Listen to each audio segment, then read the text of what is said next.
A dark comedy directed by one of the Power Rangers? Well, you have my curiosity, but can you keep my attention?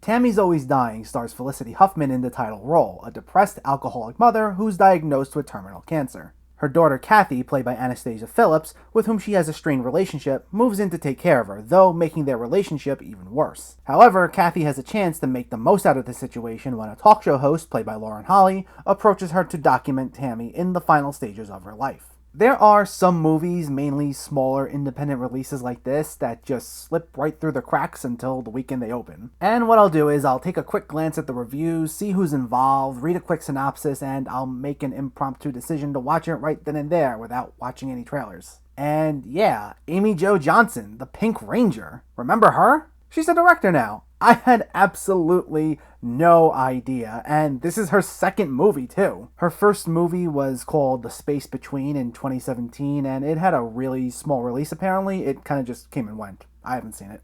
But I like this when actors who we haven't heard much from in a while re-emerge and do something that's a little out of their comfort zone. Like this just happened with Ray Romano in the last couple of years with The Irishman and Bad Education. It's nice to see them do something a little different. But here, Johnson doesn't act, she only directs, and she does a fine job. This actually intrigued me more because it was labeled a dark comedy, and I was interested to see what kind of a twisted premise like this had to offer. Though while this was a competently made movie, I don't know if it's something that I would call having a unique vision. To me, it felt like every other small independent drama from the last 15 years or so. You know, it has that dark, dreary color palette, shots of characters looking at one another, looking upset, and you'll have acoustic folk songs playing over these shots. In a way, it felt very by the numbers. And as a result, it doesn't always feel engaging. Nothing from a visual standpoint immediately stands out and grabs your attention. Though I wouldn't call it flat out boring or even bad. Like I said, it was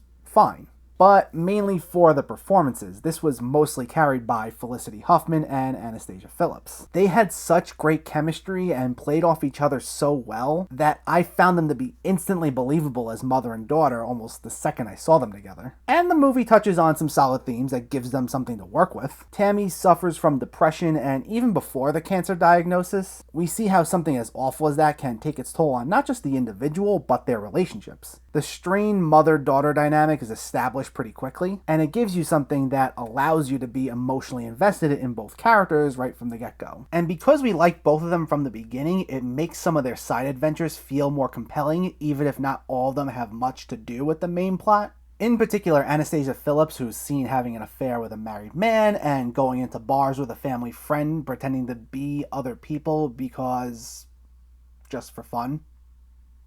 Okay. Despite being labeled a dark comedy, a lot of the humor is similar to what I just mentioned, where characters will say and do quirky things like that, while the rest of the movie just feels bleak. It mimics that feel of every other independent quirky drama, which goes back to what I was saying, how this movie feels a little familiar. Though it can actually be funny. The darkest bits of humor comes from some of the conversations between Felicity Huffman and Anastasia Phillips. Whenever they're dealing with bad news, they would constantly snap back and forth at each other. And there are points early on where Felicity Huffman threatens to kill herself, and there are scenes where you think she's dead for a moment, and then the conversation after the fact, when you realize she's not dead, can be funny. That being said, this movie still feels like a letdown, and I think the biggest disappointment for me was how it handled the idea of Tammy's impending death being exploited for a reality TV show. That was what hooked me in when I read the premise to this. It's a great idea because it can make for a very sharp satire on the media and how it can manipulate narratives to drive ratings. Like when Anastasia Phillips first goes on the show, they tell her she needs to cry, and if she can't, they won't air any of it. I think exploring stuff like that is great because an honest media, whether it be the news, talk shows, whatever it may be, is really important. And that's a big talking point going on in the world right now. And there can be so much distortion from biased sources that it can sometimes be hard to discern the truth. The problem here with this critique is that it takes more than half the runtime to get to this point. And when it does, it stays on it for